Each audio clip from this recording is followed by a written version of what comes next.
Hey there everybody. Well, any of you that have ever watched any of my videos know that I'm somewhat of a common man. I've never dove in and bought any expensive equipment or anything, and I treated myself to my very first custom bushcraft knife. And as you can see, these are the knives that I've used in the past, and old knives, cheap knives. They work very well, but I made a new friend, and he's brand new in the knife making community, and he's had a lot of help with fellow knife makers on YouTube, and I think he's paid attention because he's made a very good knife, and I'm out here today to show it off. I'm very proud of it. This is my first time using it, so let me show it to you guys. Well, here it is. This is the way I received it. Of course, it was packaged up and boxed up, but he sent it away in this bandana and laced it up with this leather thong. And of course, I've been into it and been petting this thing and loving it up, but man, this is a fine knife.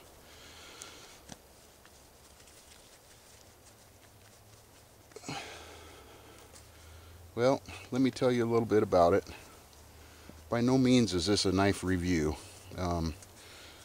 This is just my first bushcraft knife, and my first custom, and I'm going to tell you what, this is a real knife.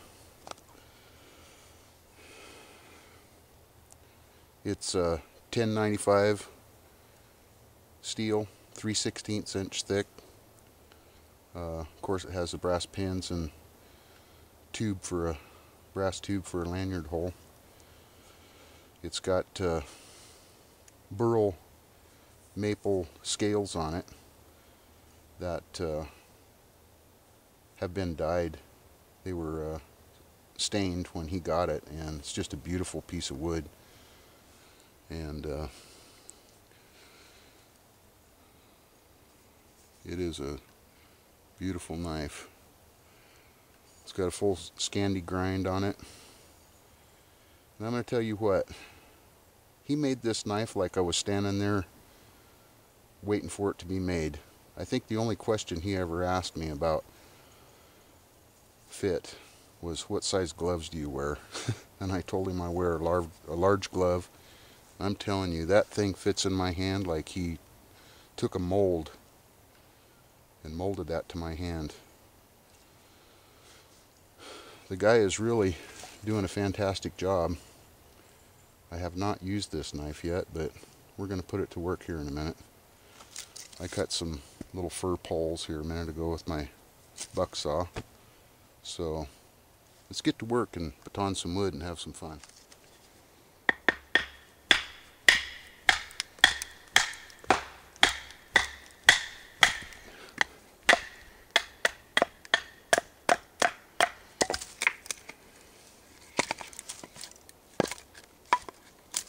That worked quite nice.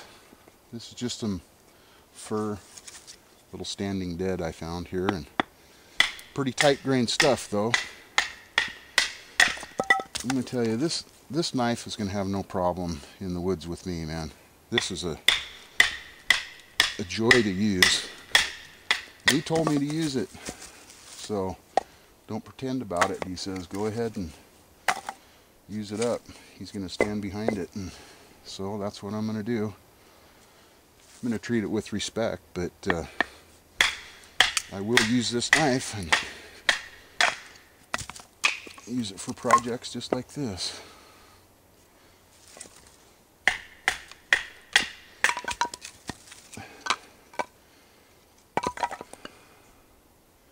Telling you, what a knife. Well, let's see how it cuts some feather sticks.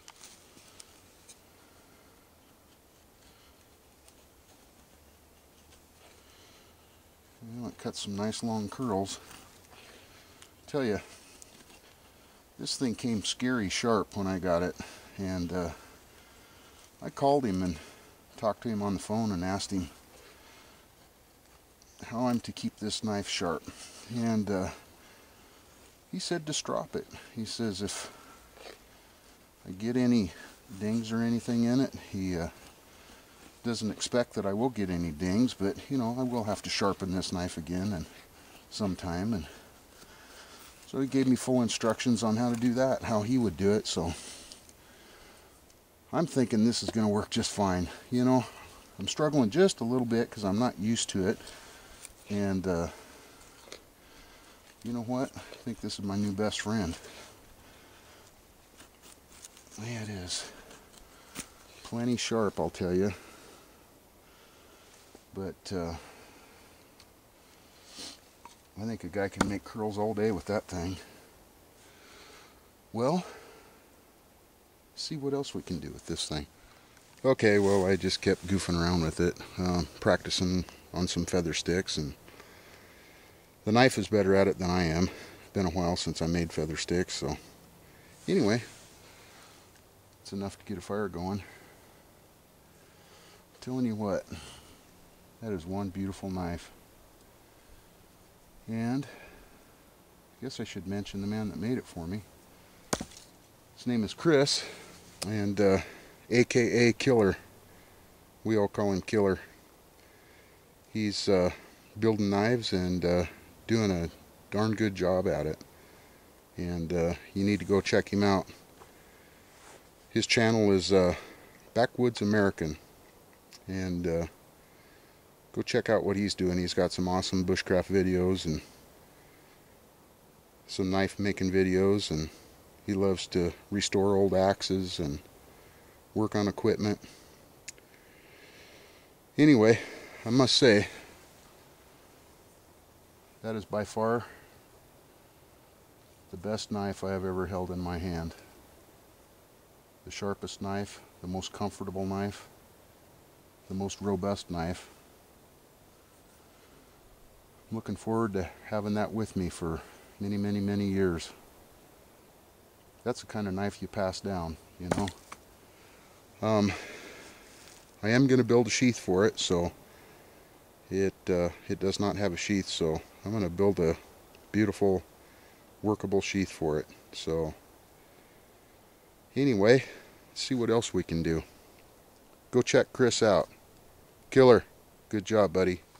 Well, I went over and got me a piece of willow, and I just did the old trick, bend it over and take a cut, and it only took 2 cuts. I got clear down, and of course had that little piece there I had to cut, but this thing will go right through it. I was going to take you with me, but I was kind of cramped for space over there, so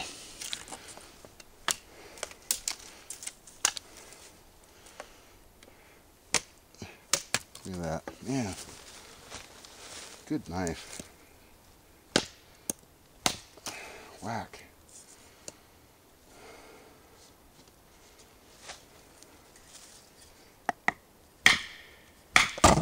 Bang. Whew. I know that I'd do it in one bite, but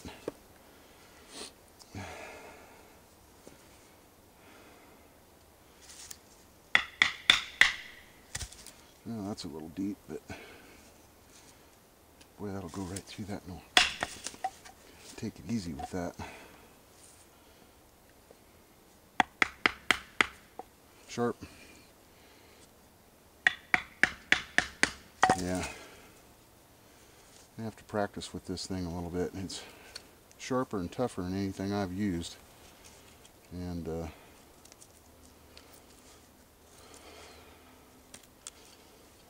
you can see, I have no problem making a pot hook notch with this.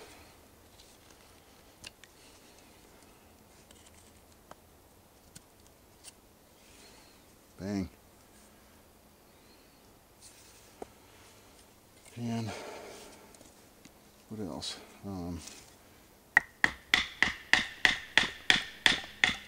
Use some notches for some traps.